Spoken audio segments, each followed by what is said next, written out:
नमस्कार दोस्तों, स्वागत है आपका इस वीडियो में जिसमें आज हम पढ़ेंगे कक्षा 6 के भूगोल अध्याय 7 के बारे में, जिसका नाम है हमारा देश भारत।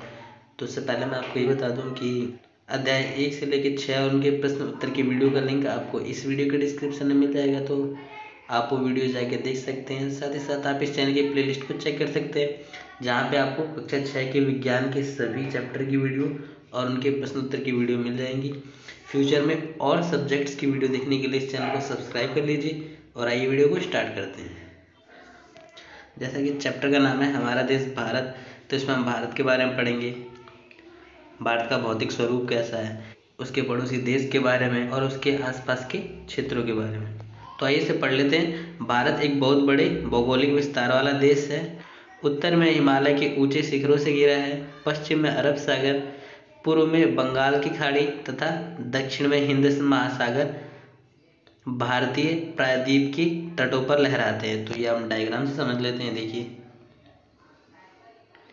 ये देखिए उत्तर में यहाँ पे हिमालय होता है,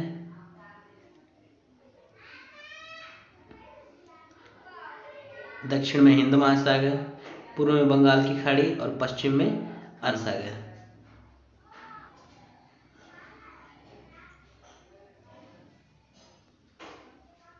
भारत का क्षेत्रफल लगभग 32.8 लाख वर्ग किलोमीटर है। उत्तर में कश्मीर से लेकर दक्षिण में कन्याकुमारी तक इसका विस्तार लगभग 3200 किलोमीटर है तथा पूर्व में अरुणाचल प्रदेश से लेकर पश्चिम में कच्छ तक इसका विस्तार लगभग 2900 किलोमीटर तक है। तो देखिए ये कश्मीर उत्तर में है सबसे ऊपर, यहाँ पर ये देखिए इसमें आप देख सकते हैं डायग्राम में कश्मीर सबसे ऊपर है और सबसे नीचे होगा कन्याकुमारी। तो यहाँ से यहाँ तक की दूरी कितनी है, 3200 किलोमीटर है और 2900 किलोमीटर है पूर्व से पश्चिम तक की।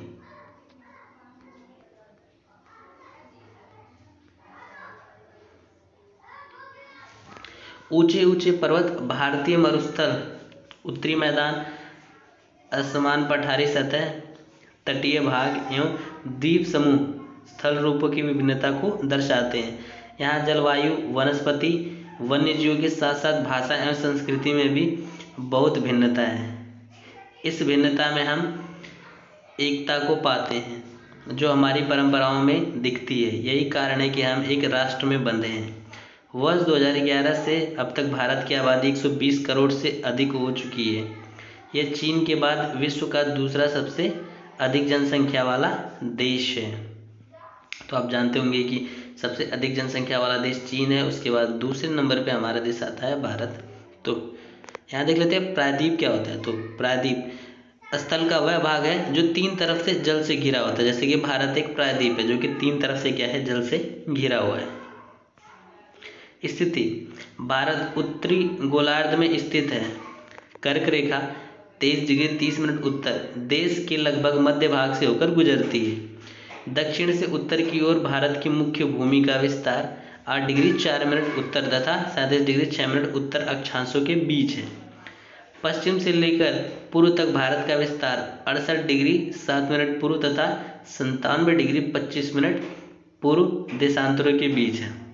अगर हम विश्व को पूर्वी एवं पश्चिमी गोलार्ध में बांटते हैं तो भारत की स्थिति किस गोलार्ध में होगी। बहुत बड़े देशांतरीय विस्तार लगभग 29 डिग्री के कारण यहाँ के 2 छोर पर स्थित स्थानों के स्थानीय समय में बहुत अधिक अंतर हो सकता है। इस तरह की दूरी पर स्थित 2 स्थानों के बीच समय का अंतर लगभग 2 घंटे का होगा। जैसा कि आपने पहले पढ़ा है कि प्रत्येक 1 डिग्री देशांतर के लिए स्थानीय समय में 4 मिनट का अंतर होता है। पश्चिम में गुजरात की अपेक्षा पूर्व के अरुणाचल प्रदेश में सूर्योदय लगभग 2 घंटे पहले होता है।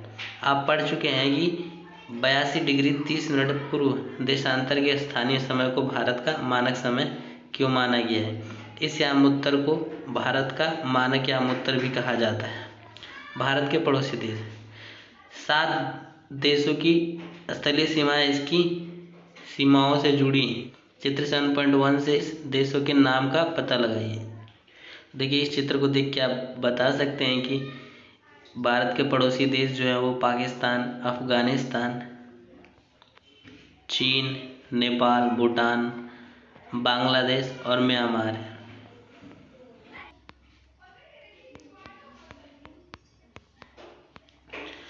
इनमें से कौन कौन से देश हैं जिनकी सीमाएं समुद्र से नहीं जुड़ी हैं? तो आप देख के बता सकते हैं आसानी से कि किन किन देशों की सीमाएं जो हैं समुद्र से नहीं जुड़ी हैं। देखिए,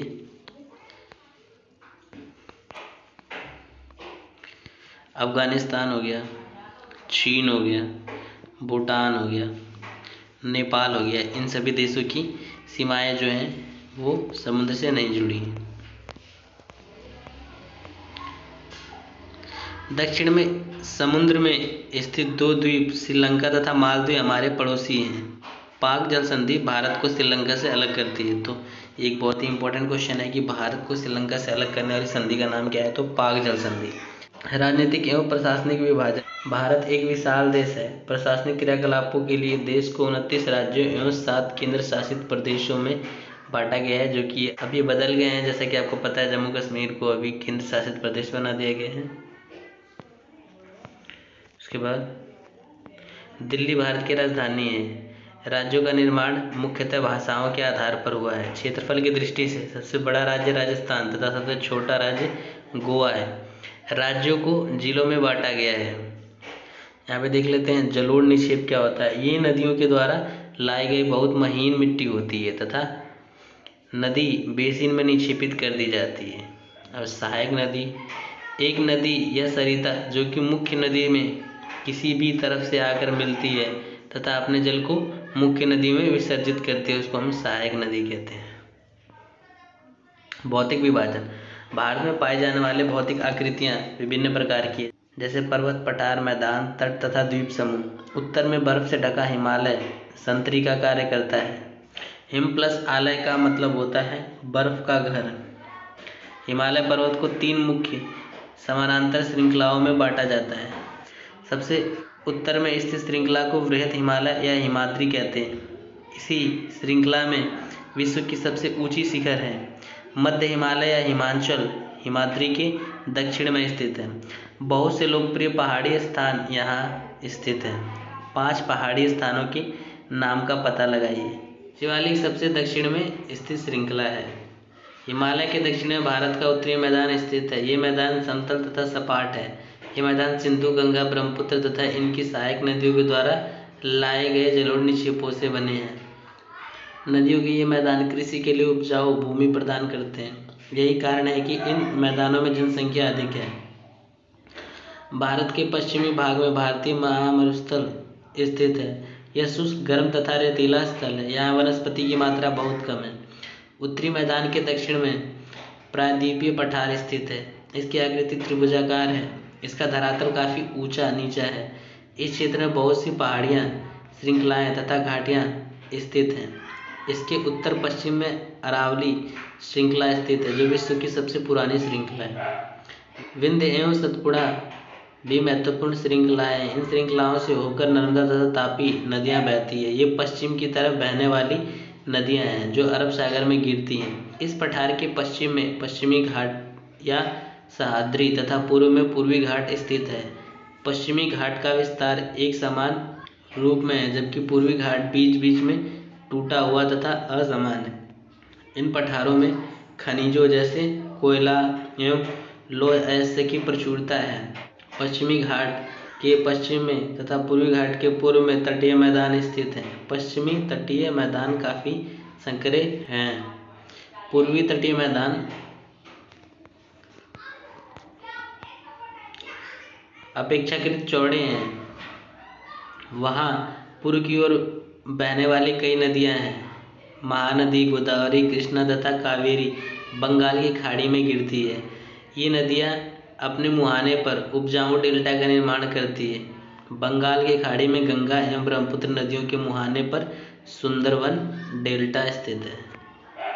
ये देखिए एक सुनामी कविता है जो लिखी है पंखुड़ी विद्या ने, कक्षा 8वीं बी की है। इसे आप पढ़ सकते हैं।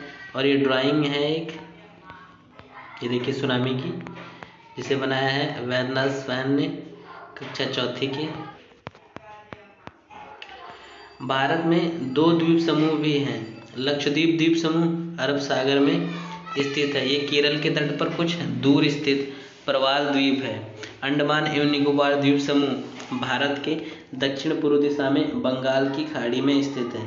क्या आप जानते हैं कि कौन सा द्वीप समूह वर्ष के 2004 में सुनामी से प्रभावित हुआ था? समाचार पत्रों तथा लोगों से बातचीत के जरिए जानकारी प्राप्त कीजिए कि जब सुनामी भारतीय तट से टकराई थी तो किस प्रकार लोगों ने अलग अलग तरीकों से इस चुनौती का सामना किया था। सुनामी एक विशाल सागरीय तरंगे हैं जो समुद्र तल पर भूकंप के कारण उत्पन्न होती हैं। तो यहाँ पे चैप्टर खत्म हो गया।